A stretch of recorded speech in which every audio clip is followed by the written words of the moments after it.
You've probably heard of the hero's journey, right? It's that epic framework behind huge stories like Star Wars or The Lord of the Rings. But what's really cool is how that same powerful pattern can show up in something as simple and as quiet as planting a garden.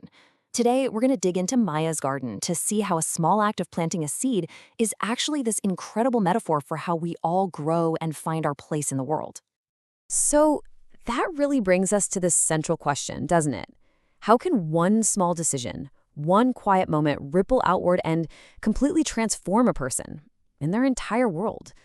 It's something to keep in the back of your mind as we follow Maya's story. Look, at its core, every great journey is about transformation, and Maya's is a perfect example. We start with her in a new house on a quiet street, feeling totally alone. But by the end, that house has become a real home. Those quiet streets are full of friendly neighbors, and that lonely girl has become a proud, confident gardener. So the big question is, how did she get from here to there? Well, let's start at the beginning.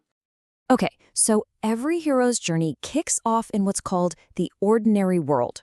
For our hero, Maya, that world is a new town, and honestly, it's defined by feeling lonely and out of place.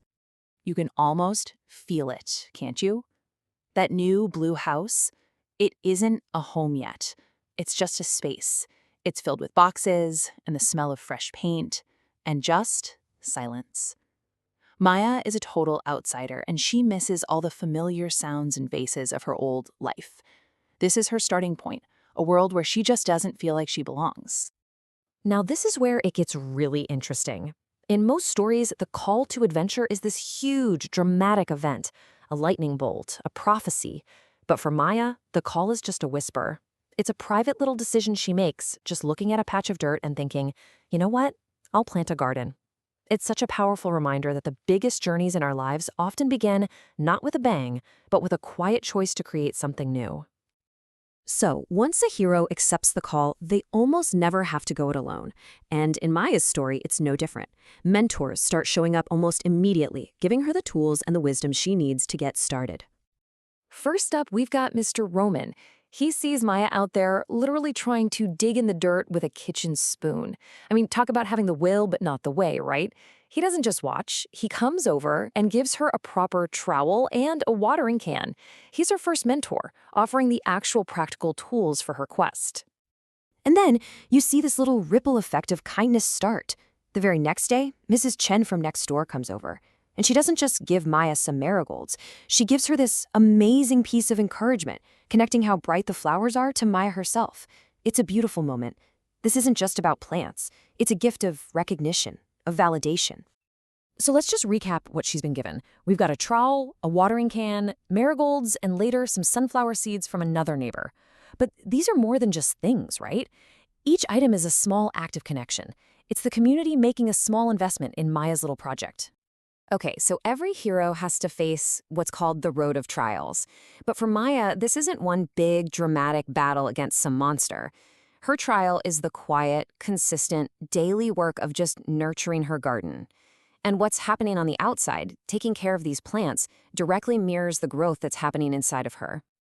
You can see how this plays out over the summer. It's not magic, it's just patient, steady work. She plants her seeds, she waters them, she pulls the weeds every day, and by July, boom, she sees the reward. It just proves how that kind of consistent, quiet effort can create something so vibrant. And this is where things get really cool. This is where the garden's growth starts to mirror Maya's social growth. The garden itself becomes a catalyst, a conversation starter. As the little sprouts pop up and say hello, she finds the courage to say hello to her neighbors. The fence that used to be a barrier is now a meeting place. This leads us to a really crucial turning point. This is the moment Maya stops being just a receiver of kindness and starts becoming a giver. She makes bouquets for the exact neighbors who helped her get started. Mr. Roman, Mrs. Chen, the woman with the sunflower seeds. Just 3 bouquets. It seems like a small number, but it represents a huge shift. She's now nurturing her community, just like she nurtured her garden. All right, so now we're getting to the climax of her journey, what's called the ultimate boon. Basically, this is the part where the hero's private accomplishment becomes a public one, and they get to share their reward with the world. It all kicks off with an idea from her mom, another great mentor figure. They prepare, they make a sign, giving her creation a name. But step 3, This is the big one, the interaction. When someone asks who grew these amazing flowers, she doesn't hesitate. She looks them in the eye and proudly says, "I did."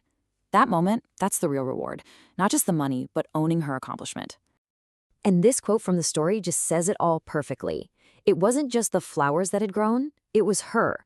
The true growth was happening inside her the entire time, in her confidence, her kindness, and all the new friendships she'd built. So finally, every hero's journey has to end with them returning home, and they bring something back with them, an elixir to share with their community. For Maya, that elixir isn't some magic potion, it's her newfound sense of belonging. It's the community spirit she helped create. And this slide just lays it out so beautifully. You see, there were really two gardens growing the whole summer. Over on the left, you see the physical results, the zinnias, the daisies. And on the right, you see what was growing inside Maya. For every flower that bloomed, a quality like confidence or kindness bloomed right along with it. The garden and the gardener grew together. And here we are. The journey is complete. That new blue house from the very beginning has finally, truly been transformed. It's not just a house anymore. Surrounded by her garden and the community she helped build, it finally feels like home. She has found her place. Maya's story is such a beautiful reminder of how one small, quiet act of creation can really transform everything. And it kind of makes you wonder, doesn't it? What small patch of dirt in your own life, a hobby, a project, a simple act of reaching out, is just waiting for you to plant a seed? What garden are you waiting to plant?